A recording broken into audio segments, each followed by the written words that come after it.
बिस्मिल्लाहिर रहमानिर रहीम अल्हम्दुलिल्लाहि रब्बिल आलमीन वस्सलातु वस्सलामु अला सय्यिदिल मुरसलीन नबियना मुहम्मद व अला आलिहि व सहबिहि अजमाइन अम्मा बाद अऊज़ु बिल्लाहि मिनश शैतानिर रजीम फला तजअलू लिल्लाहि अंदादन व अंतुम तअलमून यक़ूलुल मुअल्लिफ़ु रहमहुल्लाहु तआला बाबु मा जाअ फिल मुसव्विरीन अन अबी हुरैरा रज़ियल्लाहु अन्हु क़ाल क़ाल रसूलुल्लाह सल्लल्लाहु अलैहि वसल्लम क़ाल अल्लाहु तआला वमन अज़लमु मिम्मन ज़हब यख़्लुक़ु कख़ल्क़ी फ़लयख़्लुक़ू ज़र्रा वलियख़्लुक़ू हब्बा वलियख़्लुक़ू शईरा अख़रजाहु वलहुमा अन आयशा रज़ियल्लाहु अन्हा अन्न रसूलल्लाह सल्लल्लाहु अलैहि वसल्लम क़ाल अशद्दुन्नासि अज़ाबन यौमल क़ियामति अल्लज़ीना युज़ाहूना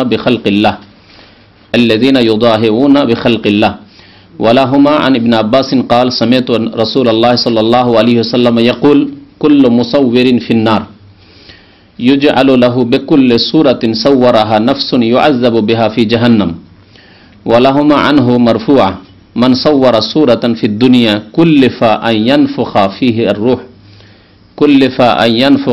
अर्रूह वलैसा बिनाफ़िख़ वलिमुस्लिमिन अन अबिल हय्याज क़ाल क़ाल अली रज़ियल्लाहु अन्हु अला अबअसुका अला मा बअसनी अलैहि रसूलुल्लाह सल्लल्लाहु अलैहि वसल्लम अल्ला तदअ सूरतन इल्ला तमस्ता वला कब्रन मुशरिफन इल्ला सव्वैता। महान अल्लाह रब्बुल आलमीनेर समस्त प्रशंसा, दरूद व सालाम नाजिल होक प्रिय नबी मुहम्मद रसूलुल्लाह सल्लल्लाहु अलैहि वसल्लमेर উপর আল্লাহুম্মা সাল্লি আলাইহি আল্লাহুম্মা বারিক আলাইহি। আজকের বিষয়বস্তু হচ্ছে ছবি সম্পর্কে, ছবির হুকুম, ফটো, ছবি অঙ্কন, এসবের হুকুম আহকাম সম্পর্কে অত্যন্ত গুরুত্বপূর্ণ বিষয়। যেহেতু আজকে অধিকাংশ মানুষ এই ক্ষেত্রে অচেতন, আর প্রায় সমস্ত মানুষই অনেক ক্ষেত্রেই এই ছবির জন্য বাধ্য। যে কোনো মানুষ অনেক ক্ষেত্রেই ছবি করতে বা ছবি নিতে, ছবি তুলতে বাধ্য। ছবি শব্দটি আরবি শব্দ। ভুল বললাম না ঠিক বললাম? ছবি শব্দটি বাংলা। আমি ভুল বললাম তাহলে? আবার বলছি ছবি শব্দটি আসলে আরবি শব্দ। এবার ঠিক হয়েছে? ছবি শব্দটি আসলে কিন্তু আরবি শব্দ। শাবিহ, শাবিহ বড় শিন বা ইয়াহা, শাবিহ। শাবিহ মুশাবাহাত থেকে, সাদৃশ্যতা, মুশাবাহাতকে বলা হয় না? তো শাবিহ শব্দ হচ্ছে আরবি শব্দ। অনেক শব্দ একটু সামান্য বিকৃত হয়ে অন্য ভাষায় চলে গেছে, সেজন্য বোঝা যায় না যে ওইটি আরবি না আরবি নয়। সকে আমাদের দেশে ছ দিয়া লিখে, সানাকে ছানা লিখে। হ্যাঁ, বাংলাদেশে লিখা অভ্যাস আছে না, সানাকে ছানা। হ্যাঁ, ছয়ের পরে যে ছ আছে দন্ত স দিয়ে লিখে না, বা অন্তস্থ, হ্যাঁ, ছ দিয়ে লিখে। সালামকে ছালাম, হ্যাঁ ছালাম। তো ওই রকমই শাবিহ, যে বড় শিন দিয়ে স দিয়ে আছে, ওইটি হয়ে গেছে বাংলায় গিয়ে ছ।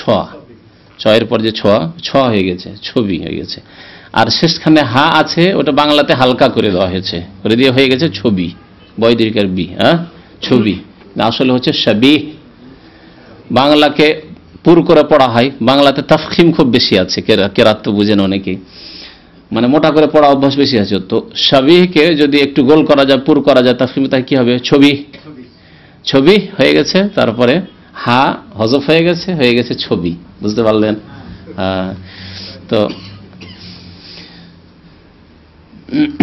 তো শাবিহ থেকে ছবি শব্দটি, যদিও ছবি খুব সুন্দর বাংলা, কিন্তু শব্দটি আসলে আরবি থেকে ধার করা শব্দ। পরবর্তীকালে আরবিতে ছবিকে বা শাবিহকে সূরা বলতে শুরু করা হয়েছে, সূরা।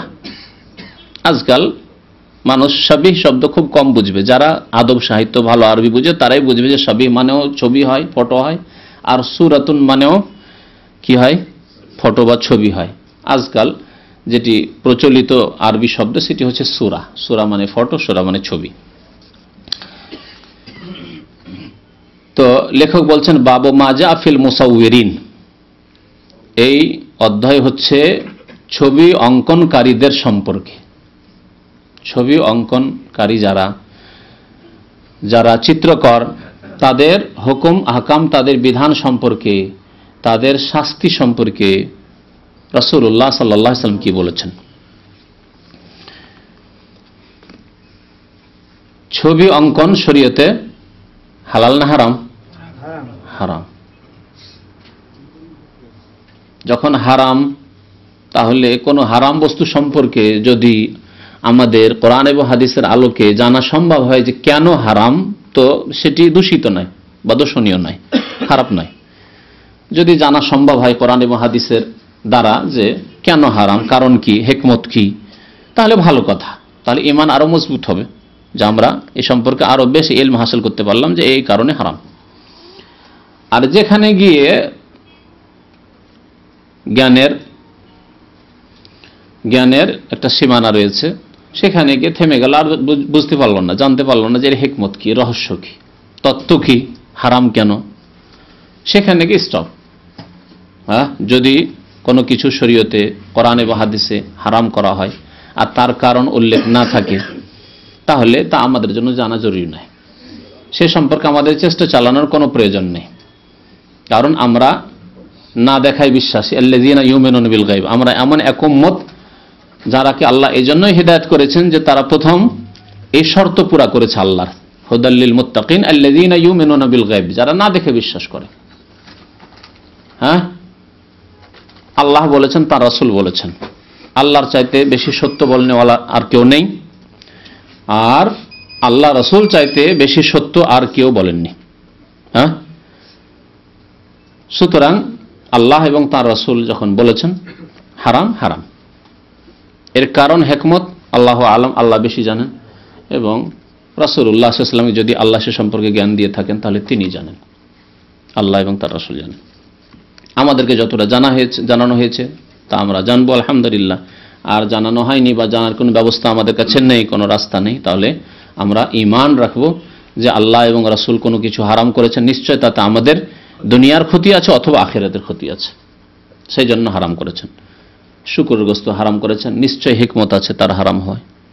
কুকুরের গোশত হারাম করেছেন, নিশ্চয় তাতে হিকমত আছে হারাম হওয়ার।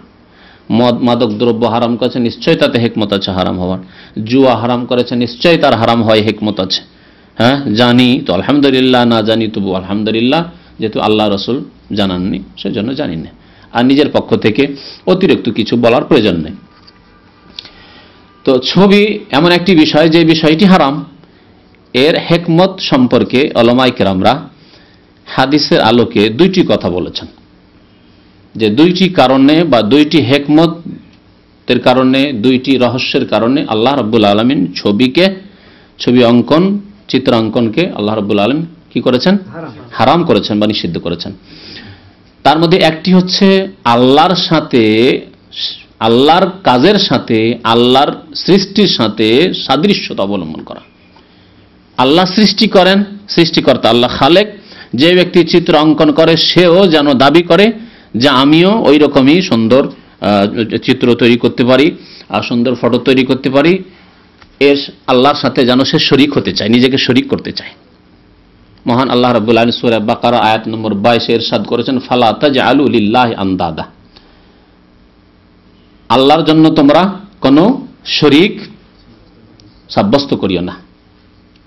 ওয়া আনতুম তাআলামুন, জেনে শুনে, তাওহীদ জেনে গেলে, দ্বীন সম্পর্কে জ্ঞান চলে আসলো, নবী এসেছেন তোমাদের কাছে, সুন্দরভাবে দ্বীন পৌঁছিয়ে দিয়েছেন, তারপরেও তোমরা আল্লাহর কাউকে শরীক করবে কোনো ক্ষেত্রে, সামান্য কোনো ক্ষেত্রে হোক, আল্লাহ রাব্বুল আলামিনের কুদরতের ক্ষেত্রে, আল্লাহর সৃষ্টির ক্ষেত্রে, আল্লাহর ইলমের ক্ষেত্রে,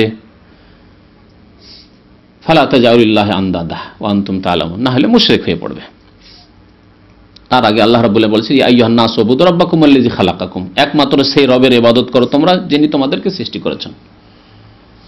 আর তারপরে শিরক করতে নিষেধ করেছেন, একমাত্র আল্লাহর ইবাদত করো যিনি তোমাদের রব, সৃষ্টিকর্তা, আর তোমরা তার সাথে কাউকে শরীক করিও না। একটি হিকমত তাহলে, কারণ অনেক ভালো চিত্রকর আছে যারা খুব সুন্দর চিত্র অঙ্কন করতে পারে, পাথর কেটে এত সুন্দর চিত্র বানাইতে পারে, হুবহু ওই লোক বানিয়ে দিয়েছে, লোক দিলে আরে সেই লোকই তো, একেবারে ছিল সেম সেম বানিয়েছে। যারা হয়তো তার জীবদ্দশায় দেখেছে, ধরেন এমন কোন ব্যক্তি আজকাল তৈরি করা হচ্ছে না ওইরকম, তো একেবারে কার্ল মার্কস, একেবারে দেখো একেবারে গান্ধী, এমন করে পাথর কেটে তৈরি করেছে, চিত্র তৈরি করেছে, একেবারে গান্ধী, একেবারে রবীন্দ্রনাথ ঠাকুর, একেবারে শেখ মুজিব, একেবারে জিয়া, সেম সেম বানিয়েছে, তাই না? তাহলে এই ক্ষেত্রে যেই ব্যক্তি এই চিত্র অঙ্কন করে তার অন্তরে কথা আসতে পারে যে আমি এত সুন্দর তৈরি করতে পারি, চিত্র অঙ্কন করতে পারি। আর যারা দর্শক দেখছে তারা প্রশংসা তার করতে করতে আল্লাহর মতোই এত সুন্দর করে একবার হুবহু যেমন ছিল মুজিব তেমনই মুজিবের তৈরি করেছে। কি বলে ওটাকে, স্ট্যাচু না কি বলে, ভাস্কর্য, তো তৈরি করেছে। তাহলে প্রশংসা করতে গিয়ে আল্লাহ যেমন প্রশংসা করে, বরং অনেক সময় আল্লাহর প্রশংসা ভুলে গিয়ে মানুষের প্রশংসা করে যে কি তৈরি করেছে সত্যি। এই জন্য ছবি অঙ্কন করা কি হারাম, যে আল্লাহর সাথে সাদৃশ্যতা, ওয়ালাম ইয়াকুল্লাহু কুফুয়ান আহাদ, আল্লাহর কোনো নেদ নেই, কোনো শরিক নেই, কোনো কুফু নেই, কেউ বরাবর নেই, সমতুল্য নেই, সমকক্ষ নেই, কোনো ক্ষেত্রেই শরিক নেই আল্লাহর। দ্বিতীয় কারণ হচ্ছে যে মানব জাতির ইতিহাসে শিরকের কারণ হচ্ছে দুইটি। শিরকের কারণ হচ্ছে দুইটি। আদম আলাইহিস সালাতু সালাম প্রথম মানুষ, তার যুগে শিরক ছিল না, কিন্তু পরবর্তীকালে প্রথম যখন শিরক শুরু হয় তখন কিসের মাধ্যমে শিরক শুরু হয়েছে? একটি হচ্ছে চিত্র অঙ্কন। যারা ভালো ভালো সলেহীন নূহ আলাইহিস সালামের পূর্ব জামানায় যে ভালো লোকগুলি মারা গিয়েছিল, সৎ মানুষরা, তাদেরকে অত্যন্ত ভালোবাসত, তাদের ভালোবাসায় তারা একেবারে অশান্তি ভোগ করতো, তা থাকতে পারছে না। শয়তান এসে তাদেরকে বলছিল ওই রকম চিত্র অঙ্কন করো, আর তো যেখানে করে তার নামাজ টামাজ পড়বে, ইবাদত বন্দী করবে, তোমাদের উপাসনালয় সামনে রেখে দাও, দিয়ে আল্লাহর ইবাদত বন্দী করো।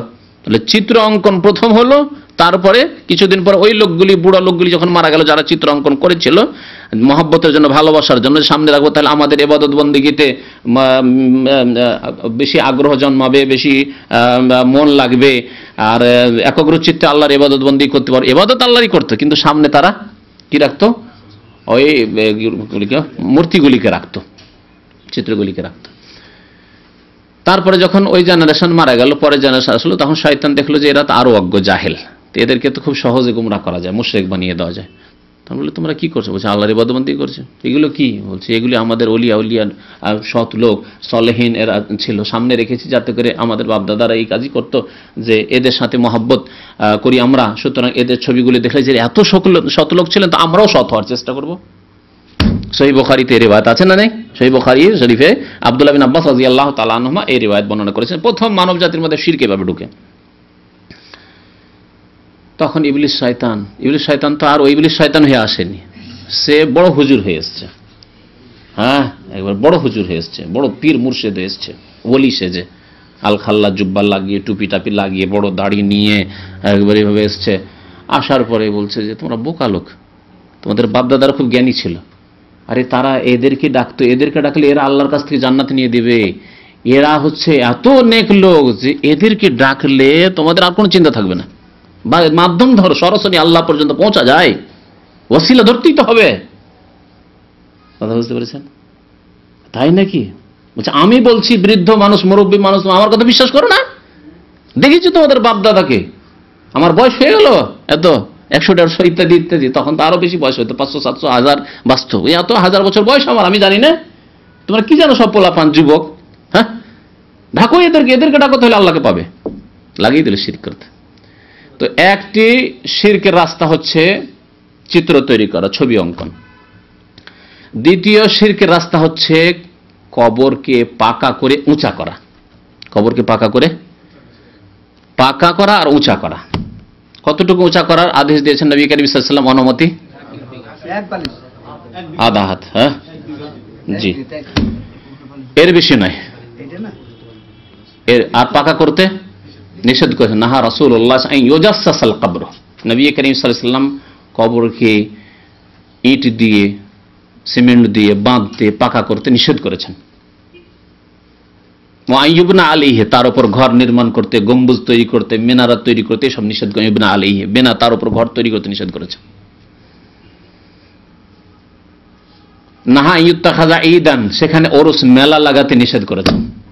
এক শ্রেণী মুসলিমরা করছে না, করছে না, যার কারণে শিরক যেমন হিন্দুদের মধ্যে দেখা যাচ্ছে, মূর্তি পূজকদের মধ্যে নূহ আলাইহিস সালামের যুগের মতো শিরক, ঠিক তেমনই কবর মাজার পূজারীদের মধ্যে শিরক দেখা যাচ্ছে। তো মানব জাতির মধ্যে শিরক ঢুকেছে দুই রাস্তা দিয়ে, এক হচ্ছে কবর পাকা করার রাস্তা দিয়ে আর উঁচা করার রাস্তা দিয়ে, আর আরেক হচ্ছে চিত্র অঙ্ক ছবি মূর্তি তৈরি করার রাস্তা দিয়ে। জরুরি নয় যে প্রথম দিনই, যেই দিনই চিত্র অঙ্কন হলো সেই দিনই শিরক শুরু হয়ে যাবে, এটি জরুরি নয়। দীর্ঘদিন যাওয়ার পরে শুরু হয়, অনেক সময় হয় না, হয় না। আজকে যারা কার্ল মার্কসের, ঠাকুরের, রবীন্দ্রনাথ ঠাকুরের বা শেখ মুজিবের বা জিয়ার যারা প্রতিমূর্তি তৈরি করলো, তৈরি করে ওই রাস্তায়, চৌরঙ্গি রাস্তায় মোড়ে মোড়ে লাগিয়ে দিল, যে কোনো নেতারই লাগিয়ে দিল, সেহেতু তাদের জীবদ্দশায় 25-50 বছর 100 বছর হলো না, কিন্তু কিছুদিন পরে হয়তো এই দল বেশ শক্তিশালী হলো আর দিন ইসলাম থেকে অনেক দূরে সরে গেল। তখন তারা দেখলো যে আরে এ তো পূজনীয় ব্যক্তি, এ তো জাতির পিতা, এ তো আমাদের দেশ স্বাধীন করেছে, এ তো প্রধান সেনাপতি ছিল দেশ স্বাধীন করায়, ইত্যাদি ইত্যাদি, এ তো আমাদের ভাষার গুরু, এ তো আমাদের জাতীয় কবি, হ্যাঁ, এ তো আমাদের বিদ্রোহী কবি কাজী নজরুল, এর মতো কবি আর আছে কি? সুতরাং একে সম্মান করতে সেজদা করা যাবে, সম্মানসূচক সেজদা করা যাবে। যে সেজদা শুরু হইলো হয়তো 25, 50, 100 বছর, 200 বছর পরে সেজদা শুরু হতে পারে। কবরগুলি পাকা করে রাতারাতি সেই দিনই সেজদা শুরু হয়নি।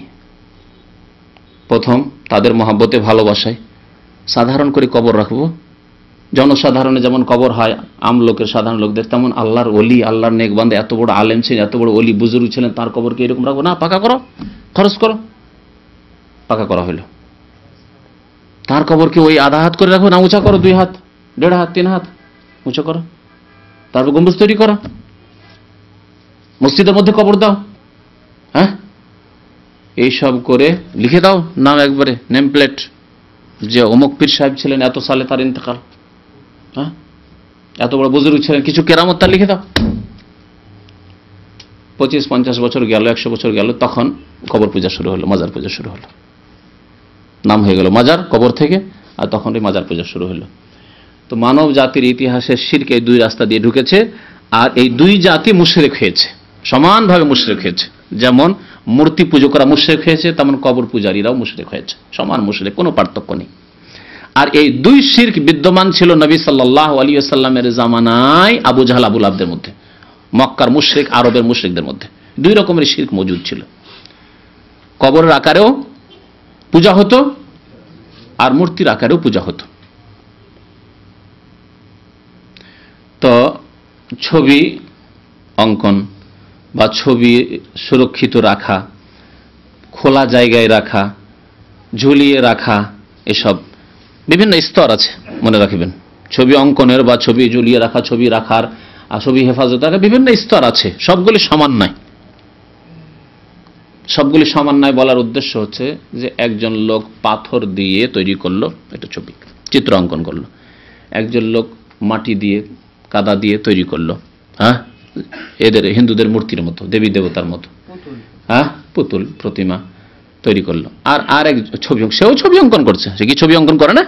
ছবি অঙ্কন করছে, অঙ্কন করছে, সে চিত্র অঙ্কন করছে। আর আরেকজন হাত দিয়ে সুন্দর করে ওয়ালে বা একেবারে ন্যাশনাল হাইওয়ে বা যেখানে লোকজনের সমাগম বেশি, সেই রকম জায়গায় বিরাট ছবি লাগিয়ে রাখলো। একটা শহরে ঢোকার যে মেন রাস্তা আছে, সেই রাস্তার ওপর ছবি লাগিয়ে রাখলো, ওই এক ছবি, কিন্তু সেটা পাথর দিয়ে তৈরি নয়, মাটি দিয়ে তৈরি নয়, কাগজের ওপর, প্লাস্টিকের ওপর রং দিয়ে, কালার দিয়ে ছবি অঙ্কন, ওই এক ছবি। সবগুলি কি সমান? আচ্ছা। আর একজন এই ফটোগ্রাফির ছবি, হ্যাঁ, গেল কোন স্টুডিওতে ফটো তৈরি করলো, বড় ধরনের তৈরি করলো, ফুল ছবি তৈরি করলো, তৈরি করার পর নিজের বাড়িতে ঝুলিয়ে রাখলো। বা প্রবাসী, অনেক প্রবাসী এরকম আছে, হ্যাঁ, নিজের স্ত্রীর, ছেলে মেয়ে যে 2-1টা আছে, ছবিগুলিকে নিয়ে মাথার কাছে রেখেছে, যতক্ষণ ঘুম না আসে তাকাই দিয়ে থাকে, তাকাই দিয়ে থাকে। আমি দেখেছি, সেজন্য বলছি, না দেখে বলছি না। বহু প্রবাসীদের ঘরে গেছি, তাদের ঘরে এরকম দেখেছি। কিং ফাহাদ ইউনিভার্সিটিতে এক ফ্যামিলি বাসায় গেলাম, তো দাওয়াত করেছে, তো ফ্যামিলিকে সেখান থেকে আউট করে দিয়েছে অন্য বাসাতে। এক বাসায় ফ্যামিলিদের বন্দোবস্ত করেছে খাবার, আরেক বাসায় সব ব্যাচেলরদের বন্দোবস্ত করেছে, তো কিন্তু বাসাটা ফ্যামিলি বাসা, প্রফেসরের বাসা। তো সেখানে ঢুকেছি, কিন্তু যে অবস্থায় আছে তার বাড়িটা ওই অবস্থায় থেকে গেছে, ছবিটা থেকে গেছে ওই অবস্থায়, মহিলা নেই কিন্তু ছবি থেকে গেছে, পুরুষ লোকেরা সেই দিন দাওয়াত। দেখছি তার বুড়ো বুড়ি, মা বাবা সব, তারপরে ছেলে মেয়ে, তারা স্বামী স্ত্রীর ছবি রাখে, যেখানে শুয়ে আছে তার পাশে মাথার কাছে একটা টেবিল রাখা আছে, টেবিল রাখা আছে। হ্যাঁ, মাশাআল্লাহ তাবারাকাল্লাহ। কিন্তু আপনি রাখেননি তো, আবার এরকম কথা বললে মানুষ ভাবে যে আপনি রেখেছেন হয়তো। হ্যাঁ, আপনি রাখেননি তো? আচ্ছা আচ্ছা, ঠিক আছে। আল্লাহ হিদায়াতের মালিক। ওয়া ইউদরিল্লাহু ফামা লাহু মিন হাদ। আল্লাহ যাকে গোমরাহ করবে তাকে কোনো শক্তি হিদায়াত করতে পারবে না। এই জন্য তো জুমা মসজিদে বললাম যে অনেকে আলেম টাইটেল কামেল হাফেজ হয়েও ফাসেক, আবার অনেকে নিরক্ষর, কিছুই জানে না, হয়তো আপনার মতো সাধারণ মানুষ, কিন্তু আলহামদুলিল্লাহ মুত্তাকি পরেজগার, পাপ করেন না, আলহামদুলিল্লাহ, ভাগ্যবান সে। যেমন দুনিয়ার ক্ষেত্রে আল্লাহ রাব্বুল আলামিন কাউকে কম দিয়েছেন, কাউকে বেশি দিয়েছেন, তেমন দিনের ক্ষেত্রে, ধার্মিকতার ক্ষেত্রে, পরেজগারির ক্ষেত্রে, আল্লাহ ভীরতার ক্ষেত্রেও কাউকে কম দিয়েছেন, কাউকে বেশি দিয়েছেন। ভালো ভালো আলেম হয়ে তাকওয়া পরেজগারি নেই, ইমানদারি, আমানত নেই, খেয়ানত। আমি জানি বহু এরকম আলেমকে যে তাকে ধার দিয়ে দিলে ফিরিয়ে পাওয়া যাবে না, অথচ আলেম। দামামও জানি আমি, সারা দুনিয়া দেশের কথা বলতে হবে না, দামামের মতো একটা ছোট শহরেও এমন কিছু আলেম আছে যে একবার আমার কাছে ধার করে চেয়ে ফেললো, তারপরে তো আমি একটু ভাবলাম যে ঠিক আছে, লোকটার সাথে কোনো আদান প্রদান করা যায়নি, তো ঠিক আছে, আচ্ছা চেষ্টা করব বলে দু একজনের কাছে কথাটা আলোচনা করলাম বন্ধু মহলে, যে অমুক আলেম এরকম ধার চাইছিলেন আমার কাছে। যে তাই নাকি, আপনাকে ফাঁসাবার চেষ্টা করেছে? খবরদার, খবরদার। কেন বলছে? আমাদের সাথে হয়ে গেছে, আমাদের সাথে হয়ে গেছে। অনেকের পড়ে আছে টাকা পয়সা বছরকে বছর, কত বছর ধরে, আর অনেকে আদায় করেছি, এইভাবেও আদায় করেছি যে টাকা দিয়ে ওঠেন এখান থেকে, মানে সম্মান বাঁচাতে যান, টাকা এখান থেকে দিয়ে যান, এইভাবে আদায় করতে হয়েছে। কিন্তু হয়তো একজন সাধারণ অশিক্ষিত মানুষ এরকম এত খেয়ানতকারী নাই, হয়তো ও আদা বুঝেছে, যদি না দিতে পারে এসে হাত পাতে, ভাই আজকে তো আদা ছিল, দিতে পারলাম না ভাই, মাফ করবেন না, কি করবো আমি। বুঝতে পেরেছেন? তাহলে যেমন দুনিয়ার ক্ষেত্রে আল্লাহ কাউকে বেশি রিজিক দেন, কাউকে কম দেন, ঠিক তেমনি দিনের ক্ষেত্রে কাউকে ইমানদারি বেশি দেন, আমল বেশি দেন, কাউকে কম দেন। চেষ্টা করলে আল্লাহ বরকত দেবে। জি, ফিরে আসি আসল বিষয়। কোথায় ছিলাম, কোথায় নিয়ে চলে গেলেন আপনারা? ছবির বিভিন্ন স্তর আছে। হ্যাঁ হ্যাঁ হ্যাঁ। তারপরে কেউ কিন্তু বড় বড়রা আসছে, অনেকেই প্রায় লোকে দাড়িওয়ালা অনেকে আছে, কিন্তু কেউ এটা কাজ করছে না। ছবিটাকে নেওয়ার পরে আমি তো নিচে রেখে দিলাম, নিচে আমাকে গুটিয়ে ভিতরে রেখে দিলাম, ওদের সামনে বেশ কিছু লোকেরা ছিল, দেখলো। কথা হচ্ছে যে কমপক্ষে আপনি যেখানে দাওয়াত খেতে যাবেন, কোনো জায়গায় আপনি যাবেন, আপনাকে ডাকা হইল, আর সেখানে গিয়ে একটি মুনকার, অন্যায়, ইসলাম বিরোধী কাজ দেখলেন, সেটা যদি নির্মূল না করতে পারেন, সেটা সেখান থেকে যদি সরিয়ে না দিতে পারেন, তাহলে আপনার জন্য সেখানে দাওয়াত খাওয়া ঠিক নয়, জায়েজ নয়। যদি আপনার ক্ষমতা না থাকে তাহলে, আর জানেন যে এখানে গুনার কাজ হবে, যাবেন না আপনি। বিয়ে শাদীতে আমাদের দেশে অনেক অন্যায় কাজ হয়, পাপের কাজ হয়। এমন বিয়ে শাদীতে যাবেন না যেখানে আপনার ক্ষমতা নেই, কিছু লা হাওলা ওয়ালা কুওয়া, আপনার কোনো ক্ষমতা নেই, আর আপনি শুধু সেখানে খাবেন না, অথচ একজন আপনি ভালো মানুষ, ধার্মিক মানুষ, আপনাকে অনেকে আপনার দোহাই দিবে যে অমুক আলেম তো ছিলেন, অমুক এত গণ্যমান্য ব্যক্তি, মানে সৌদি আরবে এতদিন ধরে থাকেন, তিনি তো ছিলেন, সেখানে গিয়ে আমরা ভিডিও ক্যামেরা করেছি, এই করেছি, নতুন ইয়েকে বসিয়েছি, কি বলে, পাত্রীকে বসিয়েছি, সবকে বসিয়েছি, সবাই দেখেছে, গিফট দিয়েছে, হ্যাঁ, দর্শন করেছে, ইত্যাদি ইত্যাদি, দলিল হয়ে যাবে না, জায়েজ নয়। যা অন্যায় কাজ হতে থাকবে আর আপনি সেখানে বসে থাকবেন, হয় অন্যায়কে সেখান থেকে মুছে ফেলেন, আর না হলে সেখান থেকে সরে যান, বলেন আমি থাকলাম না তোমাদের এই অন্যায়, আমি তোমাদের গুনায় শরীক হব না, তোমাদের সাথে আমি হালাক হব না। হ্যাঁ, তোমরা এমন জাহাজে চেপেছে যে জাহাজ ছিদ্র, সুতরাং তোমরা ডুবে ধ্বংস হবে, আল্লাহর আযাবে ধ্বংস হবে, আমি সেই ছিদ্র জাহাজে থাকবো নাকি, আমি জাহাজ থেকে সরলাম।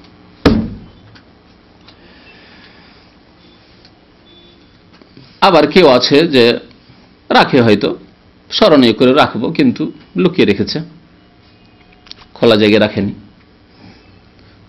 আর কাগজে, মানে ছবি, আর কি, ছবি। আবার কেউ রেখেছে যে জরুরি, যেগুলি বাধ্য, হাফ ছবি, যেগুলি দরকার, একামার জন্য প্রয়োজন পড়ছে, পাসপোর্টের জন্য প্রয়োজন পড়ছে, যখন তখন আমার ছুটি লাগালে প্রয়োজন হবে, এই বিভিন্ন ক্ষেত্রে আমার প্রয়োজন হবে, একসাথে 2-4-8টি উঠিয়ে নিয়েছি, রেখেছি। এটি জায়েজ ক্ষেত্র, সবগুলি ক্ষেত্রে আযাব শাস্তির কথা নেই, জায়েজের ক্ষেত্রেও কোনখানে? যেখানে আপনি বাধ্য, আপনার ছবি না হলে চলবে না, ছবি না হলে হজ করা যাবে না। যাবে কি? কেউ যদি আমি হজ করবো কিন্তু ছবি তুলবো না, হবে? হবে না। আমি বিদেশে চাকরি করব কিন্তু আমি ছবি তুলবো না, হবে? হবে না। আমি থাকবো এক আমায় ছবি লাগাইতে দেবো না, চলবে? চলবে না।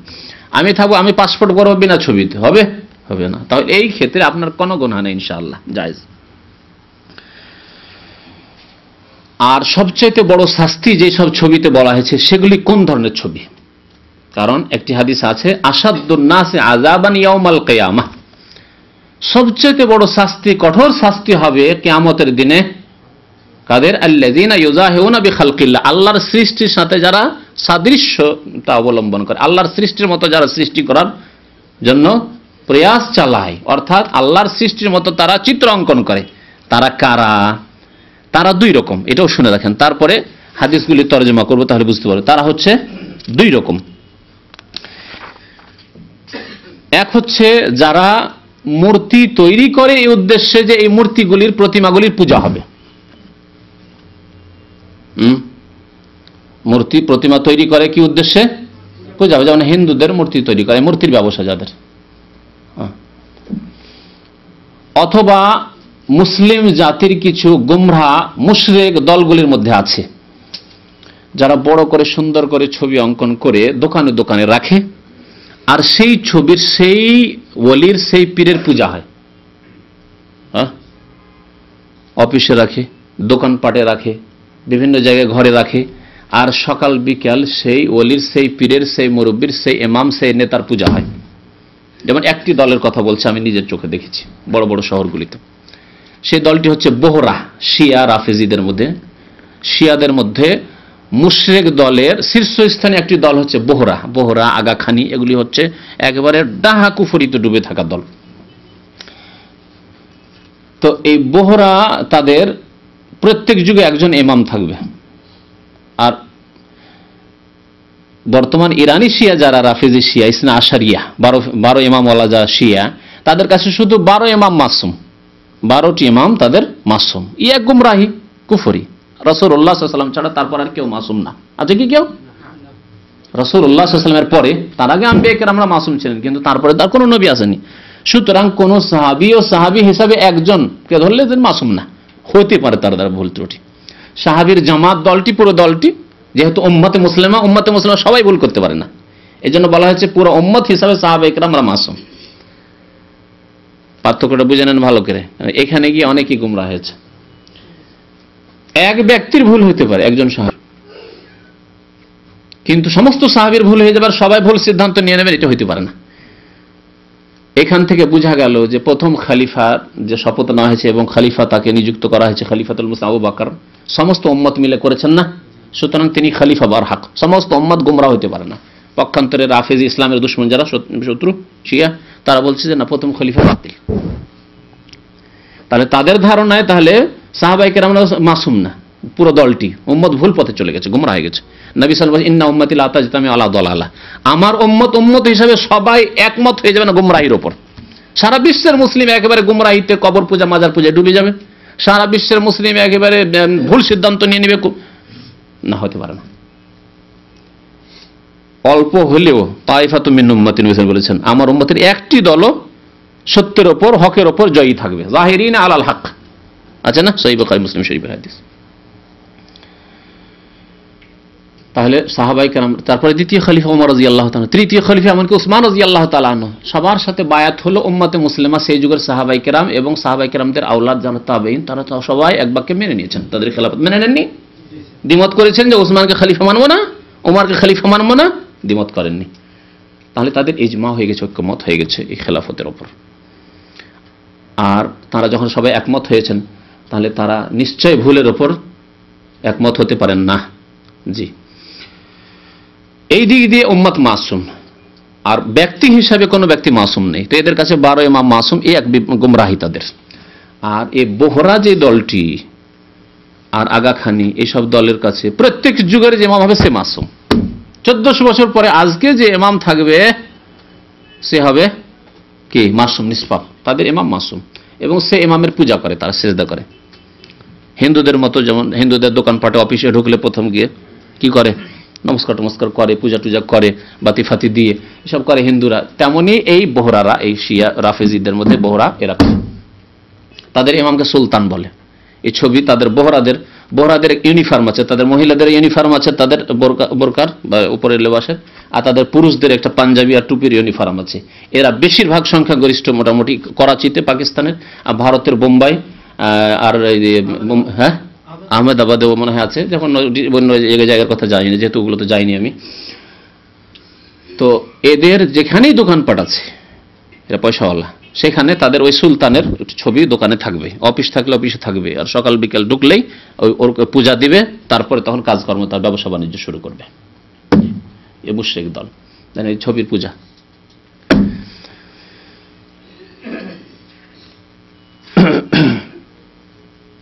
তো কি বলছিলাম, যে যদি কি হয়, এমন চিত্র যার পূজা হয়, তাহলে মূর্তির আকারে থাকলেই যে পূজা হবে তা নয়। দেখেন বোহরারা ছবির আকারে রেখেছে, কাগজে রেখেছে, ওয়ালে রেখেছে, কিন্তু পূজা হচ্ছে। বৌদ্ধদেবের মন্দিরে একবার দেখতে গেছিলাম, সারনাথ বলে একটা জায়গা আছে, কাশী শুনেছেন তো কাশীর নাম, সেখানে গেলাম। সারনাথ বৌদ্ধদেব যেখানে করে নাকি, ওখানে এসে তার কি লাভ হয়েছিল, গুমরাহ, শয়তান তাকে গুমরাহ করেছিল, আর সেখানে গিয়ে তার সিদ্ধি লাভ হয়েছিল, সে পেয়েছিল তার ভগবানকে।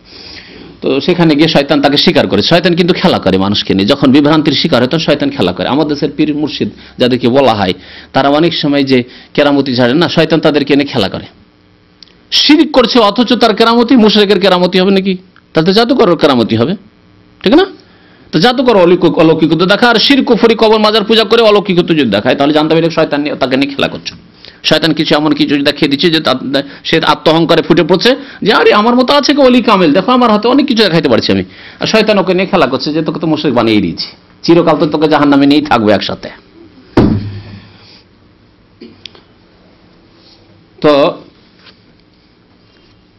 ওয়ালে, হ্যাঁ বলছিলাম যে ওই সারনাথে বৌদ্ধদেব মন্দিরে গিয়ে দেখলাম ওয়ালে ছবিতে ভর্তি আছে, ওয়ালে ছবি অঙ্কন করা, মূর্তির মতো নয়, ছবি অঙ্কন। মূর্তি তো আছেই, এমনি দেখা আছে ঘরের মধ্যে, সেই মন্দিরের মধ্যে, কিন্তু গোটা ওয়ালটাতে বৌদ্ধদেবের ছবি, আর তার সহচর যারা আছে সাথী ভক্ত, তাদের বেশ ছবি আছে, সেগুলির পূজা হচ্ছে।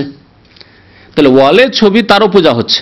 তো এইরকম চিত্র যদি অঙ্কন করে, ওয়ালেই চিত্র অঙ্কন হচ্ছে, কিন্তু সেই ছবির পূজা হবে বা পূজা হওয়ার আশঙ্কা আছে, তাহলে আসাদুন নাস আযাবান, সবচেয়ে কঠোর শাস্তি ওই লোকের, যেই ব্যক্তি এই চিত্র অঙ্কনগুলি করেছে। প্রিয় নবী মুহাম্মদ রাসূলুল্লাহ সাল্লাল্লাহু আলাইহি ওয়াসাল্লাম 1400 বছর আগে যখন মক্কা বিজয় হলো, তখন কাবার ভিতরে ঢুকলেন, কাবার ভিতরে ঢুকলেন, 2 রাকাত নামাজ পড়েছিলেন কাবার ভিতরে ঢুকে। কাবার ভিতরে ঢুকেই দেখলেন যে কাবার ভিতর দেয়ালে ইব্রাহিম আলাইহিস সালাম আর ইসমাইল আলাইহিস সালাম দুইজনের ছবি অঙ্কন করা আছে বলে, বুঝলেন? নবী সাল্লাল্লাহু আলাইহি ওয়াসাল্লাম বললেন, আল্লাহর কসম করে বলছি, আল্লাহর কসম করে বলছি, ইব্রাহিম আলাইহিস সালাতু সালাম আর ইসমাইল আলাইহিস সালাম এইরকম মুশরিক ছিলেন, মা কানা মিনাল মুশরিকিন, তারা মুশরিক ছিলেন না, এবং তাদের হাতে তীরের ধনুক দিয়ে দিয়েছে।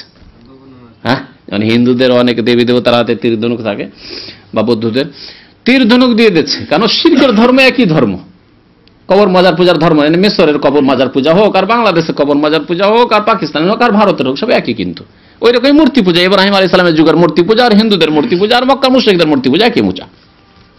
হ্যাঁ, নবী সাল্লাল্লাহু আলাইহি ওয়াসাল্লাম ওয়াল্লাহি লাম ইস্তাকসিমা, এরা ভাগ্য নির্ণয় করেনি এই তীর দিয়ে।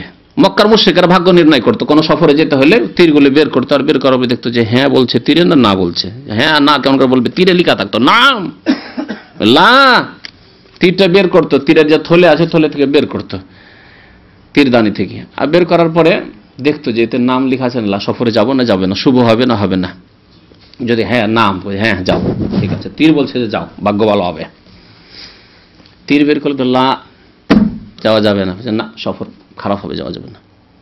অনেকে বিদেশ আসার জন্য গণকদের কাছে দেখাতে যায়, হাত দেখাতে যায় যে বিদেশ যাচ্ছি, 1.5 লাখ 1.5 লাখ টাকা 2 লাখ টাকা দিয়ে ভিসা কিনছি, যাবো না, সিঙ্গাপুর যাচ্ছি, মালয়েশিয়া যাচ্ছি, সৌদি আরব যাচ্ছি, কুয়েত যাচ্ছি, যাবো না, একটু দেখেন তো আমার। হ্যাঁ হ্যাঁ ঠিক আছে যাও। এই গল্পগুলি বাড়িতে করছে, আর হঠাৎ করে টিকটিক করে উঠেছে, হ্যাঁ ঠিক যাও, যে ঠিক দেখছো না, আছে না? আল্লাহু আকবার, মুশরিক টিকটিকিকে আলেমুল গায়েব মনে করলো। নিজেকে আলেম, নিজে কত অসহায়, মূর্খ বোকা অসহায়, যে নিজে আলেমুল গায়েব না, গায়েব জানে না যে আমার ভাগ্য ভালো হবে কি হবে না, কিন্তু ঠিক ঠিক করেছে যে আলেমুল গায়েব হয়ে গেল। সুবহানাল্লাহ। আল্লাহ ছাড়া অন্যের যে পূজা করে কিভাবে গোমরাহ, দেখলেন? টিকটিকি মাবুদ বানিয়ে ফেলল। আল্লাহু আকবার। তো নবী সাল্লাল্লাহু আলাইহি ওয়াসাল্লাম বললেন যে ইব্রাহিম এবং ইসমাইল আলাইহিসসালাম কোনদিন তারা ভাগ্য নির্ণয় এভাবে তীর দিয়ে করেনি, তীর নিয়ে তীরবাজি করেননি তারা। তারপরে সেগুলিকে সবগুলিকে নিশ্চিহ্ন করার হুকুম দিলেন, আদেশ দিলেন নবী সাল্লাল্লাহু আলাইহি ওয়াসাল্লাম। সে শিরকগুলিকে নির্মূল করা হলো। তো বলছিলাম একটি অবস্থা, তাই না? দ্বিতীয় অবস্থা কোন অবস্থায় কঠোর শাস্তি হবে? চিত্র অঙ্কন করলে, যে চিত্র অঙ্কন করছে আর চিত্র অঙ্কন যারা করে তাদের মধ্যে যদি খুব ভালো পারদর্শী হয় এই সাবজেক্টে, তাহলে অহংকার চলে আসতে পারে যে আমি এমন চিত্র অঙ্কন করি যে আমার মতো সুন্দর চিত্র অঙ্কন কে করতে পারে। এমন কি আল্লাহ বলেন মানুষকে যে তৈরি করেছেন, এই যে মানুষ, এর তো কুৎসিত, এর গাল বসে আছে, তো কি আছে, এর চাইতে আমি সুন্দর করে তৈরি করতে পারি, বা এইরকমই আমি পারি। যেমন মানুষ জন্মিচ্ছে ওই রকমই, শুধু আমি আত্মাটা দিতে পারি না, বাকি সব করতে পারি। আসতে পারে না মনে অহংকার আসতে পারে। যদি এইরকম ধারণা আসে যে আমি যে চিত্র অঙ্কন করছি তা আহসানু মিন খালকিল্লাহ, আল্লাহর সৃষ্টির চাইতে বেশি সুন্দর, অথবা আল্লাহর সৃষ্টির মতোই, শুধু পারি না আমি আত্মা দিতে, ওখানে গিয়ে হার মানতে বাধ্য যেহেতু অসহায়, আর বাকি আমি পারি, অথচ পারে না। আল্লাযী খালাকা ফাসাওয়া, আরে তুমি তো দেখে তৈরি করছো, আর আল্লাহ রাব্বুল বাদিউস সামাওয়াত, তিনি তো কোন রকমের তার কাছে নমুনা ছিল না যে এইরকম মানুষের মতো আর কোন সৃষ্টি ছিল, তাকে দেখে আল্লাহ মানুষ আদম বানিয়েছেন, এরকম করেছেন কি? কামা বাদানা আউয়াল খালক, আল্লাহ রাব্বুল প্রথম আরম্ভ করেছেন সৃষ্টি তৈরি করা, তার আগে কোনো সৃষ্টি ছিল না, কোনো নমুনা ছিল না যা অনুকরণ করে তিনি সৃষ্টি করেছেন।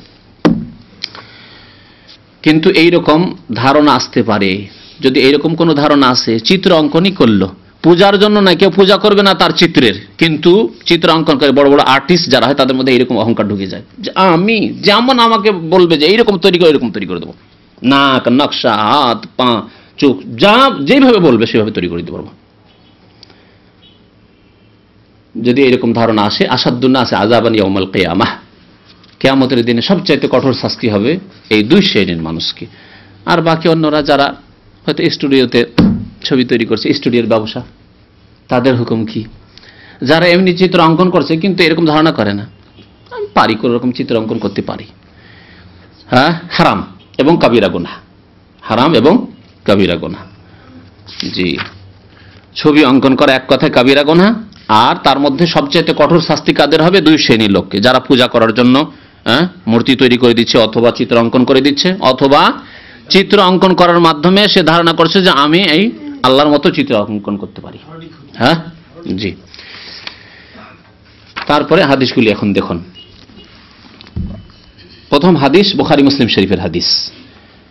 আন আবি হুরায়রা রাদিয়াল্লাহু তাআলা আনহু, আবু হুরায়রা রাদিয়াল্লাহু তাআলা আনহু বলছেন যে ক্বালা রাসূলুল্লাহ সাল্লাল্লাহু আলাইহি ওয়াসাল্লাম, রাসূলুল্লাহ সাল্লাল্লাহু আলাইহি ওয়াসাল্লাম ইরশাদ করেছেন, ক্বালা আল্লাহু তাআলা, মহান আল্লাহর বাণী, মহান আল্লাহ ইরশাদ করেন কি? তাহলে এই হাদিসে কুদসি। হাদিসে যদি আল্লাহর বাণী নকল করা হয় তার নাম হাদিসে কুদসি, আর কোরআনে কারিমে থাকে তাহলে তো কোরআনে কারিম কালামুল্লাহ, কোরআনের বাণী। ওয়ামান আযলামু মিম্মান যাহাবা ইয়াখলুকু কা খালকি, আল্লাহ কি বলছেন? ওয়ামান আযলাম, ওর চাইতে বড় জালিম আর কি আছে পৃথিবীতে, যেই ব্যক্তি কি করে, মিম্মান যাহাবা ইয়াখলুকু কা খালকি, আমার সৃষ্টির মতো সৃষ্টি করতে যায়, বা সৃষ্টি করতে প্রয়াস চালায়, চেষ্টা করে যে আমি আল্লাহর মতো সৃষ্টি করে দেবো। ওই লোকটি যেমন নাক নকশা ছিল বা আছে ওই রকম আমি তৈরি করে দিব, চিত্র অঙ্কন করে দিতে পারবো, এত পারদর্শী আমি। ওর চাইতে বড় জালেম যে এইরকম দাবিদার হয় যে আল্লাহর মতো, কাখাল কি বলা হয়েছে, তাহলে বুঝলেন যে কঠোর শাস্তি কার হবে? এই শ্রেণীর লোকদের হবে, যে আমার সৃষ্টির মতো যারা সৃষ্টি করার প্রয়াস চালায় তার চাইতে বড় জালেম আর কি আছে?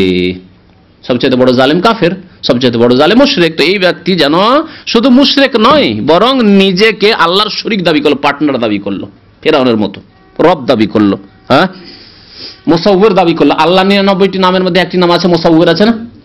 আল মুসাউবিরু লাহুল আসমাউল হুসনা, সূরা হাশরে আছে। হ্যাঁ, হুয়াল্লাহুল্লাযী লা ইলাহা ইল্লা হুয়া আলিমুল গায়বি ওয়াশ শাহাদা হুয়ার রহমানুর রহিম। তারপরে হুয়াল্লাহুল্লাযী লা ইলাহা ইল্লা হুয়াল মালিকুল কুদ্দুসুস সালামুল মুমিনুল মুহাইমিনুল আজিজুল জব্বারুল মুতাকাব্বির সুবহানাল্লাহি আম্মা ইউশরিকুন হুয়াল্লাহুল খালিকুল বারি আল মুসাউবির। মুসাউবির মানে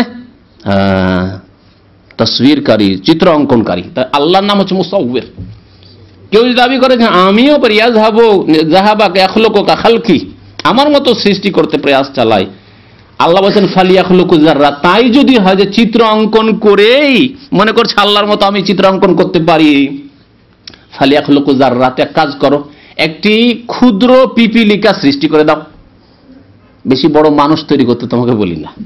ফালিয়াখলুকু যারা, ক্ষুদ্র পিপিলিকা তৈরি করে দাও, সৃষ্টি করে দাও। যাররার প্রসিদ্ধ অর্থ আরবদের মধ্যে হচ্ছে সিগারুন নামল, ছোট পিপিলিকাকে বলা হয়। আর জাররা মানে ধূলিকণা হয়। একদিন এই সম্পর্কে জাররার কয়েকটি অর্থ বলেছিলাম, কারণ মনে আছে? জাররা মানে ধূলিকণা। ধূলিকণা রোদ্রের সময় যদি জানালা খুলে রাখেন, আমাদের দেশে খুব স্পষ্ট দেখা যায়, জানালা খুলে থাকি আমাদের দেশে। এখানে তো ঘর বন্ধ, ঘরে থাকেন তো বুঝতে পারেন না, দেখতে পাই। জানালা খুলে থাকলে কেমন মনে হয়? কিছু যেমন ধূলিকণা আসছে। তো এই জাররা বলা হয়েছে। আজকাল নতুন অর্থে যে অ্যাটমি জাররা বলা হচ্ছে, ওগুলোকে যে পরমাণুকে জাররা বলা হচ্ছে, কিন্তু আজকাল এটা তৈরি হলো। নবী সাল্লাল্লাহু আলাইহি ওয়াসাল্লামের যুগতে ছিল না। সুতরাং এই অ্যাটমি পরমাণু দিয়ে অর্থ করা ঠিক হবে না, কারণ নবী সাল্লাল্লাহু আলাইহি ওয়াসাল্লাম যখন বলেছেন তখন এই পরমাণুর কোনো ধারণাই ছিল না। সুতরাং জাররা মানে সেই যুগে যে প্রচলিত অর্থগুলি ছিল সেই অর্থগুলি নিতে হবে। প্রথম অর্থ কি বললাম? ক্ষুদ্র পিপিলিকা। আর দ্বিতীয় অর্থ হচ্ছে ধূলিকণা। আর জাররা মানে এক ধরনের হয় খাদ্যদ্রব্য। জাররা চীনা এক ধরনের ছোট ছোট দানা হতো, আমরা দেখেছি ছোটকালে, যেগুলো গরিব মানুষরাও খেত, অথবা ওই পশুর খাদ্য হিসাবে, ঘাস হিসাবে তৈরি হয়, চীনা বলে সেগুলিকে, ছোট ছোট দানা।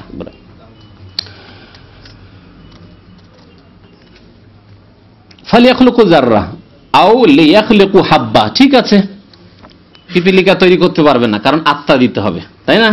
পিপিলিকা তৈরি করলে আত্মা দিতে হবে। ওয়ালিয়াখলুকু হাব্বা, ঠিক আছে, একটি খাদ্যদ্রব্য তৈরি করে দাও, গম তৈরি করে দাও।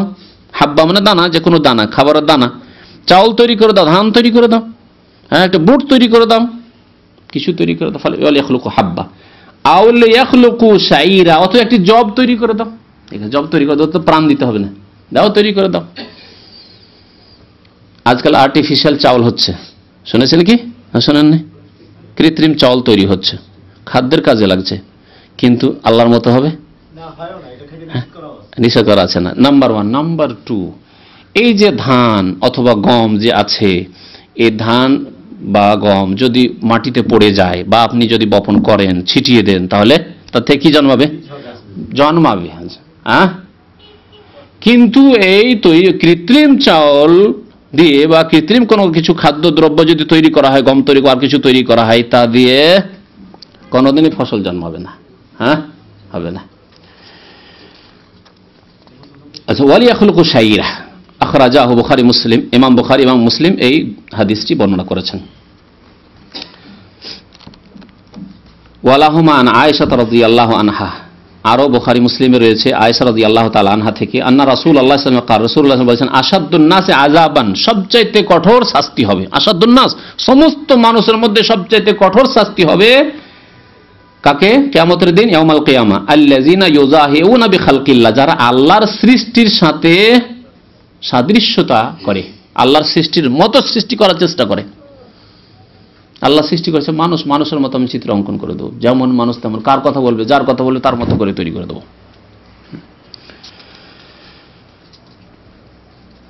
তাহলে এই দুইটি হাদিস দ্বারা বোঝা গেল যে যে ব্যক্তি কি চাইবে, আল্লাহর সাথে নিজেকে তুলনা করতে চাইবে, সে ফেরাউন।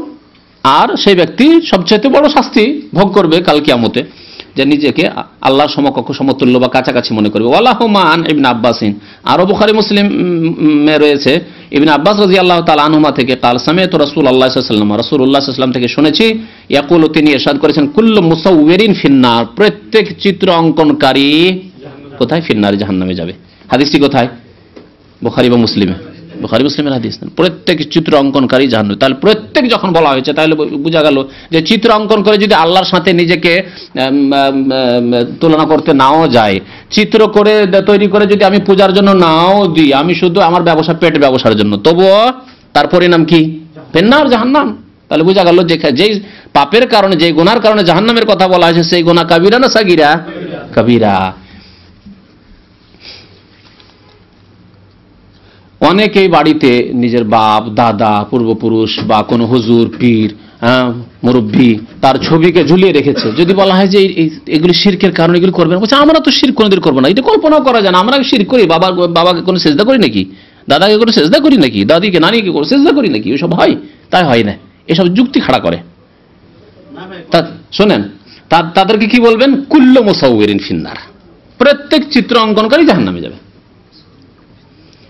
আমরা যারা স্টুডিওতে ছবি তৈরি করি, আমরা কি পূজা করার জন্য দিচ্ছি নাকি? আমরা পূজা করার জন্য, আমরা পেটের ব্যবসার জন্য দিচ্ছি। আমরা যে কি উদ্দেশ্যে কে নিয়ে যাচ্ছে সেটা আমাদের দেখার নয়।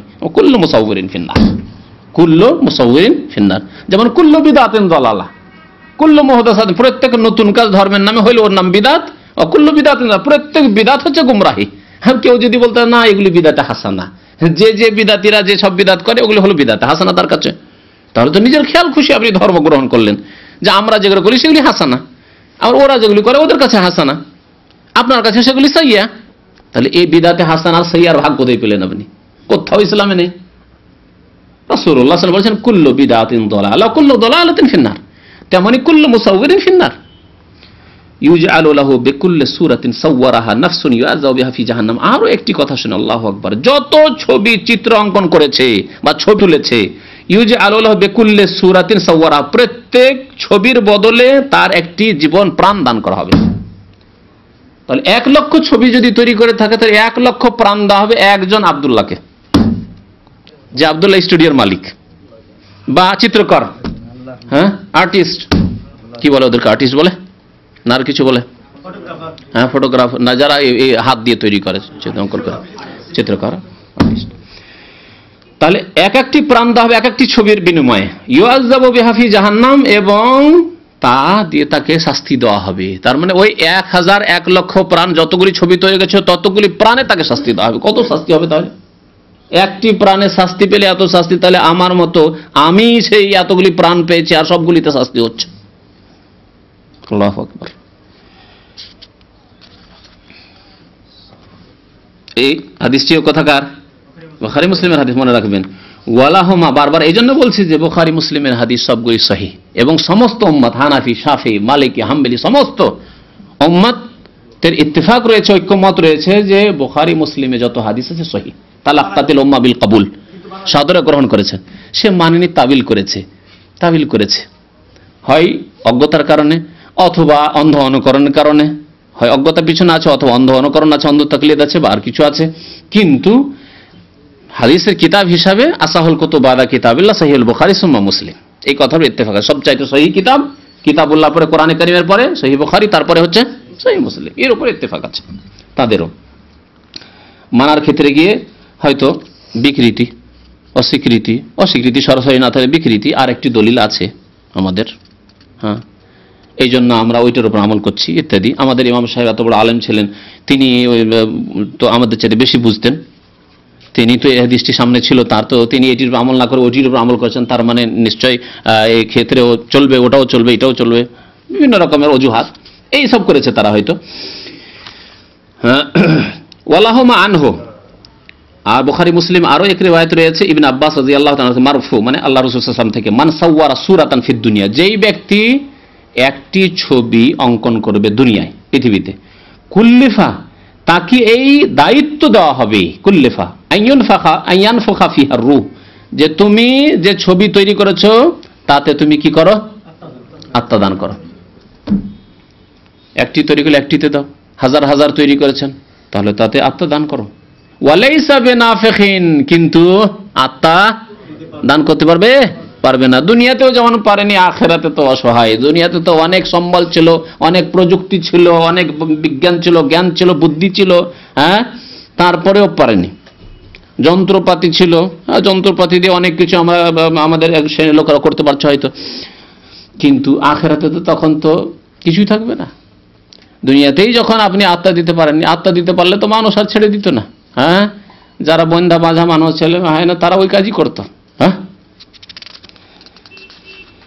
ওয়ালাইসা বিনাফিখিন, আত্মা দিতে পারবে না। ওয়ালে মুসলিমিন, মুসলিম শরীফে রয়েছে আন আবিল হাইয়াজ, আবিল হাইয়াজ তাবেঈ, আলী রাদিয়াল্লাহু তাআলা আনহু ছাত্র, তিনি বর্ণনা করেছেন কালা কালা লি আলী, আমাকে আলী ইবনে আবি তালিব রাদিয়াল্লাহু তাআলা বলে, চতুর্থ খলিফা রাশিদ রাদিয়াল্লাহু তাআলা আনহু ওয়ারদা, আলা আবাসুকা আলা মা বাসানি আলাইহি রাসূলুল্লাহ সাল্লাল্লাহু আলাইহি ওয়াসাল্লাম, তোমাকে এমন এক দায়িত্ব দিয়ে আমি প্রেরণ করব কি, যেই দায়িত্ব দিয়ে আমাকে প্রেরণ করেছিলেন রাসূলুল্লাহ সাল্লাল্লাহু আলাইহি ওয়াসাল্লাম। আমাকে এক মিশনে পাঠিয়েছিলেন, এক ডিউটিতে পাঠিয়েছিলেন রাসূলুল্লাহ সাল্লাল্লাহু আলাইহি ওয়াসাল্লাম, তার জীবদ্দশায় সেই দায়িত্ব আমি চাইছি তোমাকে দেব। আল্লাহু আকবার। যাতে করে এই কথা বলার উদ্দেশ্য কি, যাতে করে অনুপ্রেরণা সৃষ্টি হয় যে এটি শুধু আলী রাদিয়াল্লাহু তাআলা আনহুর আদেশ না, এটি রাসূলুল্লাহর আদেশ। শুধু যদি এমনি বলা হতো যে তোমাকে এই কাজটিতে পাঠাচ্ছি, তাহলে ওই রকম হয়তো গুরুত্ব না হইতে পারে যে এটি হয়তো আলী রাদিয়াল্লাহু তাআলার হুকুম। আমি যদি আপনাকে বলি যে ভাই এই কাজটি করে আসেন, ভাবেন যে এটা হুজুরের হুকুম, করলে হয় না করলে হয়। কিন্তু যদি বলি আল্লাহ রাসূলের হুকুম, রাসূলুল্লাহ এই কাজ করেছেন, আপনাকে এই কাজ করতে হবে, তাই না? তাহলে তখন ব্যাপার আলাদা, তখন সেটি দিন হিসাবে আপনি করবেন। হ্যাঁ, সেটিকে ইবাদত হিসাবে করবেন, আপনি নেকির আশায় সেটিকে করবেন।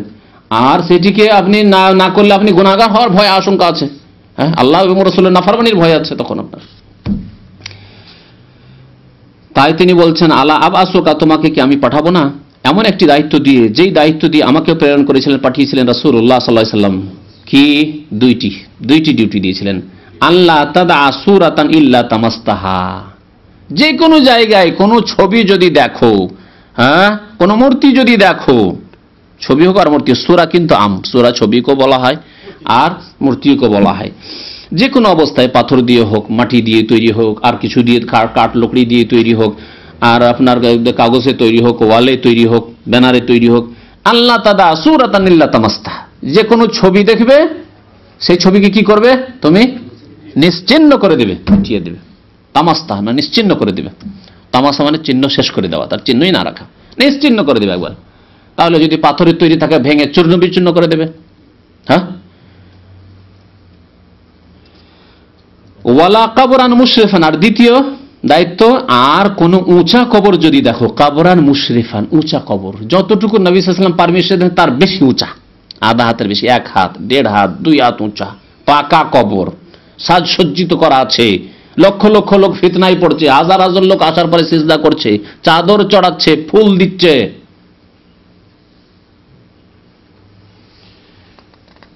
যদি কোনো উঁচা কবরকে তুমি দেখতে পাও, ইল্লা সাওয়াইতাহু, তাকে কি করে দেবে, হ্যাঁ, সমান করে দেবে, সমতল করে দেবে, যেমন আম জমিন রয়েছে ওইরকম করে দেবে, নিশ্চিন্ন করে দাও, যাতে করে শিরকের আড্ডা না থাকে।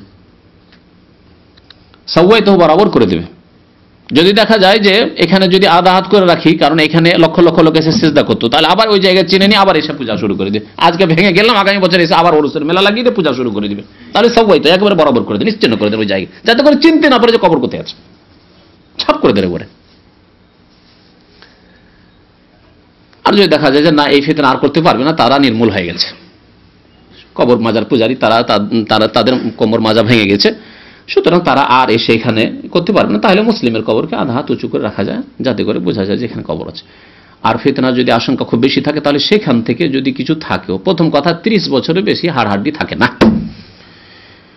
30 বছরের কম, 10-20 বছরের কবর, আর ওই কবর পূজা শুরু হয়েছে, তাহলে হাড়হাড্ডিকে উঠিয়ে নিয়ে গিয়ে অন্য কথা আম কবর, মুসলমান কবরস্থানে এমন জায়গায় দাফন করেন যে হদিসই না পায় যে কোন কবরস্থানে দাফন করা হয়েছে, সেখান থেকে সব সাফ করে দেন। ইল্লা সাওয়াইতাহু, একবার বরাবর করে দেন, সাধারণ সমতল জমিনে পরিণত করে দেন। কার হুকুম? রাসূলুল্লাহ সাল্লাল্লাহু আলাইহি ওয়াসাল্লামের হুকুম, তারপরে আলী রাদিয়াল্লাহু তাআলার হুকুম। সুতরাং আজকে যদি কেউ করে, এটি হচ্ছে আইন, শরীয়ত, এটি হচ্ছে শরীয়ত। আর এখান থেকে দাওয়াত শুরু করা উচিত। নবী করিম সাল্লাল্লাহু আলাইহি ওয়াসাল্লাম মক্কা এসে প্রথম মক্কায় আবু জাহল, আবু লাহাবের কাছে নেতৃত্ব ছিনিয়ে নেননি, প্রথমে সে 360টি মূর্তিকে ভেঙেছেন, ঠিক কিনা? কারণ এক শ্রেণীর ইসলামিক দলগুলি এখানে বিভ্রান্তির শিকার হয়েছে। তারা বলে যে লাঠি হাতে থাকলে মহিষ আমরা দখল করে নেব। কথা বুঝতে পারলেন? এটা একটি প্রবাদের অর্থই করলাম। লাঠি যদি থাকে তাহলে মহিষের মালিক কে হবে? যার কাছে লাঠি আছে সে মহিষকে হাঁকিয়ে নিয়ে যাবে। আর একজনের কাছে লাঠি নেই, তাহলে মহিষ যাবে সহজে? তো ওরা বলছে যে আমাদের কাছে যদি প্রশাসন আমরা পেয়ে যাই, পার্লামেন্ট দখল করে নিতে পারি, আমরা যদি পার্লামেন্টে এমপি যদি আমাদের সংখ্যাগরিষ্ঠ হয়ে যায়, তাহলে খালাস, আমরা দেশ দখল করে নিলাম। দেশ দখল করলে আমরা সব ঠিক করে নেব। তাহলে জেনাকারীকে ডান্ডা দিয়ে ঠিক করে নেবো, আর কবর পূজারীকে ডান্ডা দিয়ে ঠিক করে নেবো। মিথ্যা কথা। কবর পূজারীকে তারা ঠিক করতেই চায় না, ঠিক করতেই চায় না তারা। তাদের এই সৎ উদ্দেশ্য নেই যে শিরককে তারা নির্মূল করবে। আল্লাহ তাদের এই উদ্দেশ্য নেই, শিরকের বিরুদ্ধে কোনো সময় বলে না। বরং তাদের এই বক্তব্য আছে যে বৃহৎ স্বার্থের জন্য কবর মাজার পূজারীদের সাথে কি করা যাবে? আঘাত করা যাবে। জি, তাদের একজন যোগ্য ব্যক্তির এই বক্তব্য আছে। তো কথা হচ্ছে যে তারা এই ক্ষেত্রে সততা নেই, শিরক নির্মূল করতে চায় না। তারা তাদের পার্থিব যে লোভ লালসা আছে সেটা হাসিল করতে চায়। যে দেখো আমাদের যদি এই ক্ষেত্রে একমত হয়ে যায়, এই কবর মাজার পূজারীরা, আট্রজি মাইজ ভান্ডারিওয়ালারা, শাহজালালওয়ালারা, তোমরা যদি এই ক্ষেত্রে একমত হয়ে যাও যে আমাদেরকে তোমরা পার্লামেন্টে পাঠিয়ে দেবে, ভোটটা দেবে, আওয়ামী লীগকে না দিয়ে, বিএনপিকে না দিয়ে, অন্যদেরকে না দিয়ে আমাদেরকে দেবে, তাহলে তোমাদের সাথে আর কোনো বিরোধ নেই, তোমাদের সাথে আর কোনো বিরোধ নেই। বাস, এটি হচ্ছে হাকিকত, যা বোঝার চেষ্টা করতে হবে আপনাকে। বুঝতে না পারলে বোঝার চেষ্টা করেন। নবী করিম সাল্লাল্লাহু আলাইহি ওয়াসাল্লাম মক্কায় ঢুকে প্রথম ওই 360টি মূর্তি ছিল কাবার চারিদিকে, সেগুলিকে যা আল হক ওয়া জাহাকাল বাতিল ইন্নাল বাতিলা কানা যাহুকা, এই বলে প্রথম নিশ্চিহ্ন করেছেন। তারপরে সেগুলি যে ঝরে ঝরে ধ্বংস হয়ে পড়েছে, সেগুলিকে সবকে উঠিয়ে সাহাবায়ে কেরাম হুকুম দিয়ে সব ফেলো, পরিষ্কার করো, এই কাবাকে, বাইতুল্লাহকে পরিষ্কার করো শিরকের আড্ডা থেকে। তারপরে তখন চিন্তা করেছেন যে হ্যাঁ, মক্কার ইমারত কাকে দেওয়া হবে? আমি তো মদিনায় ফিরে চলে যাব, তাহলে মক্কার আমির দায়িত্বশীল কাকে দেওয়া হবে? কাবা শরীফের চাবি কাকে দেওয়া হবে? এগুলো পরে করেছেন। বুঝতে পারছেন? বোঝার চেষ্টা করবেন। আর শুধু লাঠি হাতে থাকলেই আর পার্লামেন্টে ঢুকে থাকলেই আমরা সব ঠিক করে দেবো, কোনোদিন ঠিক করা যাবে না, কোনোদিন ঠিক করা যাবে না। আর শুরু করতে হবে শিরক থেকে, শুরু করতে হবে। হাজার হাজার লক্ষ লক্ষ মাজার কবর থেকে যাবে, গায়রুল্লাহর সেজদা হবে। আর বলবেন যে আমরা বেশ্যাখানা দূর করতে চাই, আমরা মদের দোকান দূর করতে চাই, লাইসেন্স ক্যান্সেল করতে চাই। কিছুদিন পরে বলবেন না না না, আমাদের ওগুলো উদ্দেশ্য নয়। বলেছ একজন যে আমরা ওই ইসলামের খেদমতের জন্য আসিনি, বলেছে না? আমাদের অনেক ভাইয়ের এই জন্য সাক্ষী আছে।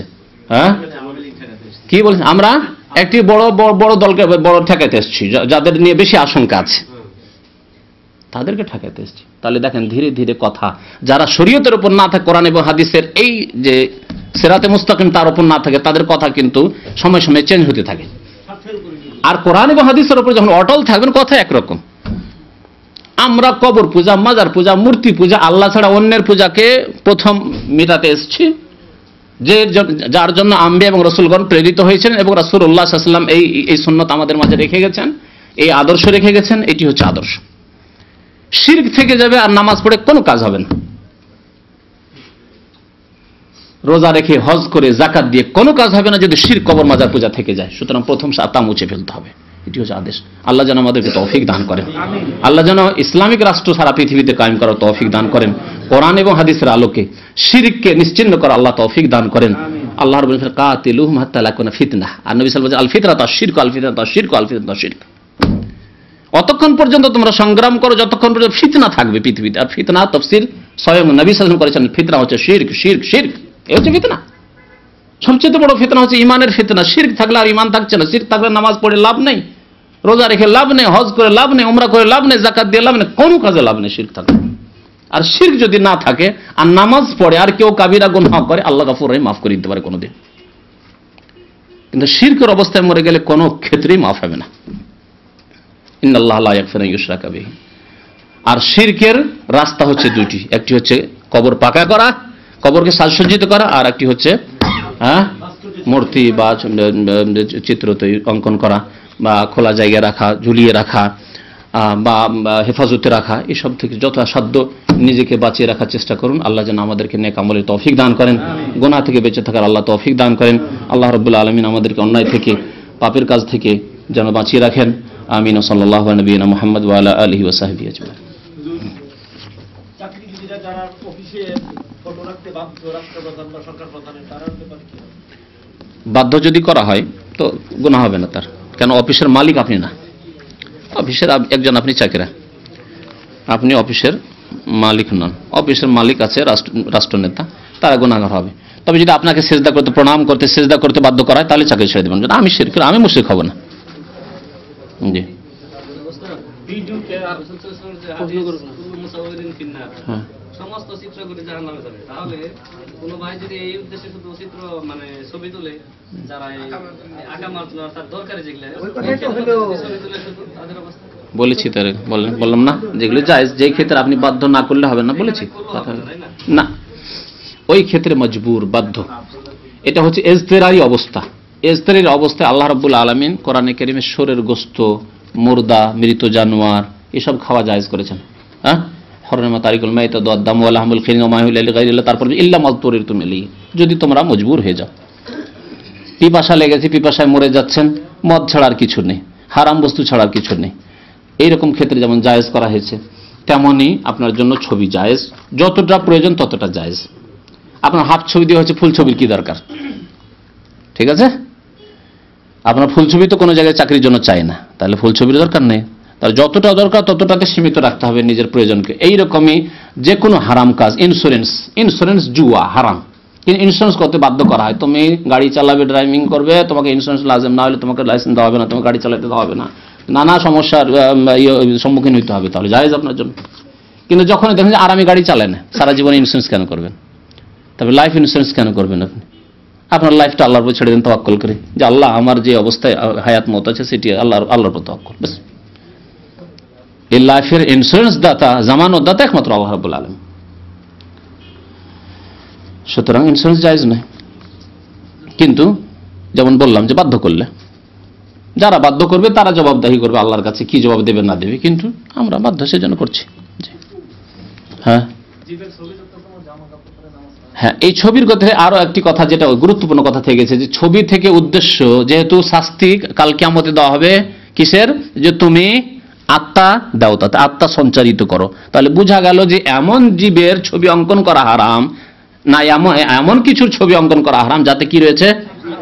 জীব, আত্মা আছে। তা মানুষের হতে পারে অথবা কোনো মখলুক, অন্য সৃষ্টি, জানোয়ার, গরু, ছাগল ইত্যাদি ইত্যাদি, যার প্রাণ আছে। এখন সায়েন্সে তো গাছেরও প্রাণ আছে, কিন্তু সেই গাছের প্রাণে আত্মা নেই, রুহ দিতে হয় না, আত্মা লাগে না, ঠিক না? তাতে পানি পেলেই হয়, সে রস পেলেই বেড়ে যায়, বৃদ্ধি পায়, বড় হয়। সুতরাং গাছের ছবি করলে অসুবিধা নেই, বাড়ির ছবি করলে অসুবিধা নেই, খুব সুন্দর করে চিত্র অঙ্কন করুক, গাছের কোনো অসুবিধা নেই। হ্যাঁ, কোনো অসুবিধা নেই, কোনো অসুবিধা নেই। শুধু প্রাণী, হাইওয়ানাতের চিত্র, মানুষ হোক অথবা অন্য কোনো হাইওয়ানাত হোক, হ্যাঁ, জীবজন্তু হোক, তার চিত্র করা হারাম। জীবজন্তু ভিডিও করা, দেখা, এতে ফায়দা আছে, যে দেখা যায় যে ফায়দা আছে। যেমন দ্বীনি আলোচনা রেকর্ড করা, ওলামারা বলেছেন যে এটা প্রথম কথা, এটা হচ্ছে আকস। যেমন আপনি আয়নার সামনে দাঁড়ালে আপনার প্রতিছবি আয়নাতে আসছে, কিন্তু এটা স্থায়ী নয়, সাব্যস্ত হয়ে নয়। আয়নার সামনে যতক্ষণ দাঁড়িয়ে আছেন, সরে গেলে নেই আর। সুতরাং আয়নার সামনে যেমন দাঁড়ানো জায়েজ, তেমন এইরকম ভিডিও ক্যামেরা করা জায়েজ, কিন্তু তাতে দেখতে হবে যে ফায়দা আছে কিনা, উপকারী কিনা। যদি উপকারী হয় তাহলে ঠিক আছে, করো। আর যদি উপকারী না হয়, বরং অনর্থক সময় নষ্ট করা, বিভিন্ন জানোয়ার দেখতে ঘন্টা দাঁড়িয়ে দাঁড়িয়ে দেখছে, হয়তো তার বিবি অপেক্ষা করছে, এসছে বাজার করার জন্য শিখতে, আর বাজার হতে এসে জীবজন্তু দেখে ঘন্টা দাঁড়িয়ে আছে। আমি দেখছি বেশ কিছু লোককে এখানে 1 ঘন্টা দাঁড়িয়ে আছে, খেয়ালই নেই যে কতক্ষণ দাঁড়িয়ে আছো, সময় আর অপচয় করে। এতক্ষণ জিকির আজকার করলে কাজে লাগতো। আর এমন দেখায় মেতে গেছে যে সুবহানাল্লাহ একবারও বেরোয়নি, আলহামদুলিল্লাহ একবারও হয়নি, জিকির আজকার কিছু হয়নি। হ্যাঁ, বিশেষ ক্ষেত্রে যদি এরকম হয় ভালো কথা, ইন্নামাল আমালু বিন্নিয়াত, কিন্তু ঘন্টায় দেখতে হবে। হ্যাঁ, ঠিক আছে, নাজায়েজ নয় এই ক্ষেত্রে, যদি ফায়দা কিছু হয় তাহলে।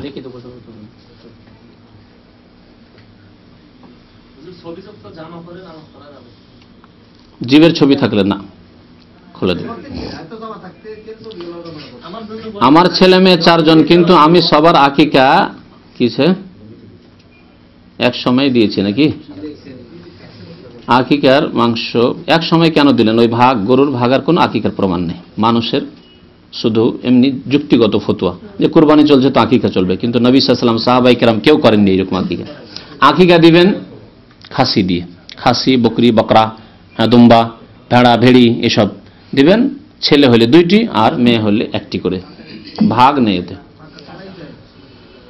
আকিকার মাংস কোনো গরিব লোককে দিন, সব খেয়ে ফেললেন, এখন আমার কি করণীয়? সুন্নতের খেলাফ। সুন্নত হচ্ছে যে নিজে খান, গরিব মিসকিনকে খাওয়ান এবং বন্ধু বান্ধব আত্মীয় স্বজনকে খাওয়ান, প্রতিবেশী পাড়া প্রতিবেশীকে খাওয়ান। সুন্নতের খেলাফ কাজ করেছেন, ইনশাআল্লাহ গুনাহগার হবে না, কিন্তু এরকম বখিলি করবেন না, বড় কৃপণতা এটা। হ্যাঁ, আকিকার সময়সীমা সুন্নত তরিকা হচ্ছে 7ম দিন, 14 দিন, 21 দিন, এরপরে কোনো প্রমাণ নেই। সুতরাং জানার পরে ভুল করবেন না, জানার পরে ইচ্ছা করে যে আমি যাব তখন করব, এরকম কাজ করবেন না, পরিয়ে দেন।